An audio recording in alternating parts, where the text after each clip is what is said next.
Assalamualaikum warahmatullahi wabarakatuh. Saya Restu Adirianto, mahasiswa STKIP Pangeran Darmakusuma Indramayu, Prodi Pendidikan Sejarah semester 3A.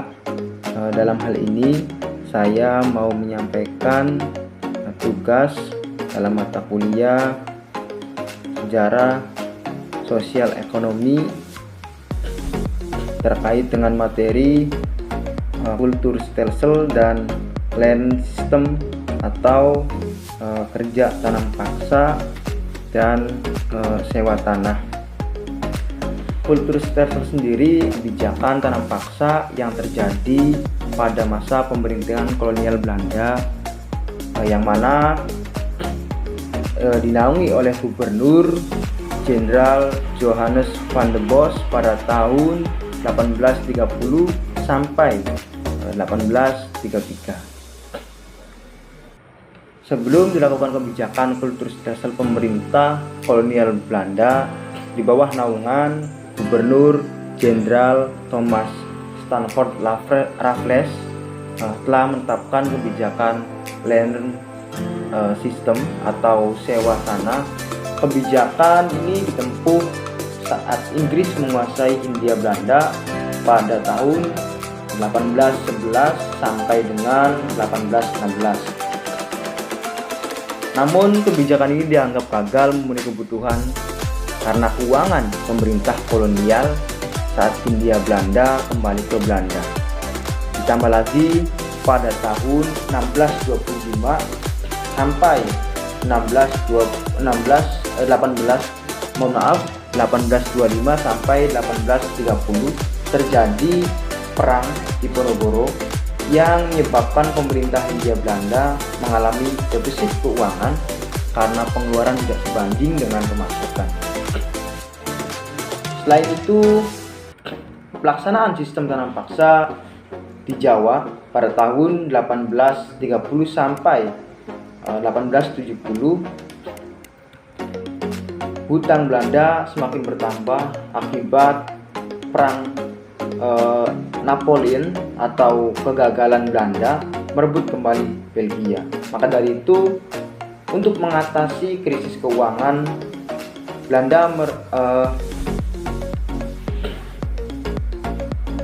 pihak Belanda atau Johannes van der Bos mengajukan gagasan kultur stelsel kepada Raja Willem dan mendapat persetujuan dengan demikian. Kebijakan yang dilakukan oleh Johannes van der Bos membuat kebijakan untuk meminta para petani menanam tanaman ekspor seperti tebu, tembakau, kopi, dan nilai di 1/5 bagian dari tanah milik mereka. Jika petani tidak memiliki tanah, mereka harus bekerja tanpa upah di perkebunan negara selama 66 hari dalam setahun. Ketentuan tanam paksa yakni salah satunya adalah penduduk menyediakan sebagian dari tanahnya untuk pelaksanaan kultur stelsel atau tanam paksa. Yang kedua, tanah pertanian yang disediakan penduduk untuk pelaksanaan kultur stelsel tidak boleh melebihi 1/5 dari tanah pertanian yang dimiliki penduduk desa. Ketiga, waktu dan pekerjaan yang diperlakukan untuk penanaman kultur stelsel tidak boleh melebihi pekerjaan yang dilakukan untuk menanam padi. Tanah yang disediakan untuk tanaman kultur stelsel dibebaskan dari pembayaran pajak tanah. Hasil tanaman yang terkait dengan pelaksanaan kultur stelsel wajib diserahkan kepada pemerintah Hindia Belanda. Jika harga atau nilai hasil tanaman ditaksir melebihi pajak tanah yang harus dibayarkan oleh rakyat, kelebihannya akan dikembalikan oleh rakyat. Kegagalan panen yang bukan disebabkan oleh kesalahan petani menjadi tanggungan pemerintah. Ciri utama kultur stelsel atau sistem tanam paksa ya tadi, kebijakan eksploitasi dari pemerintah kolonial Hindia Belanda ini memiliki ciri yakni kewajiban rakyat Jawa untuk membayar pajak mereka dan dalam bentuk barang, yakni hasil-hasil pertanian dan bukan dalam bentuk uang. Salah satu penyimpangan kultur stelsel yaitu satu, pelaksanaan sistem tanam paksa memakai seluruh bagian tanah petani. Yang kedua, petani tetap dikenakan pajak atas tanah yang digunakan untuk menanam tanaman ekspor. Yang ketiga, pengembalian kelebihan hasil sangat sedikit, tidak sebanding dengan kelebihan yang seharusnya. Tenaga sukarela ternyata dilaksanakan secara paksa dan melebihi waktu yang sudah ditetapkan, dan tak jarang mereka bekerja jauh dari tempat tinggalnya sehingga tidak sempat menanam padi untuk kebutuhannya.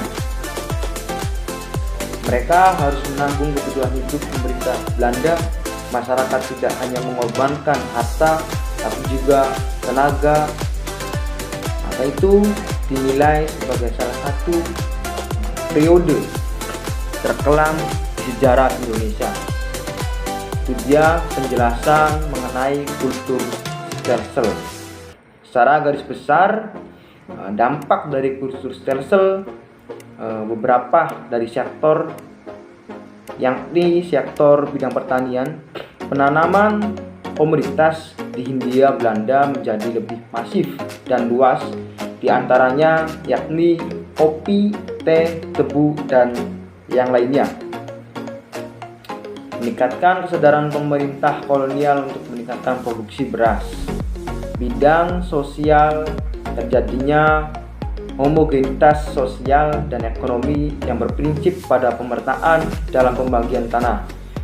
Terjadi bencana kelaparan di berbagai daerah, ikatan antara penduduk dan desanya semakin kuat, namun justru menghambat perkembangan desa itu sendiri. Terjadinya keterbelakangan dan kurangnya wawasan untuk perkembangan kehidupan penduduk di desa-desa. Timbulnya kerja rodi atau pemaksaan, yakni kerja paksa bagi penduduk tanpa upah yang layak. Salah satu aspek dari sektor bidang ekonomi, pekerja mulai mengenal sistem upah. Sebelumnya mereka lebih mengutamakan sistem kerjasama dan gotong royong. Terjadi sewa-menyewa tanah milik penduduk dengan pemerintah kolonial secara paksa.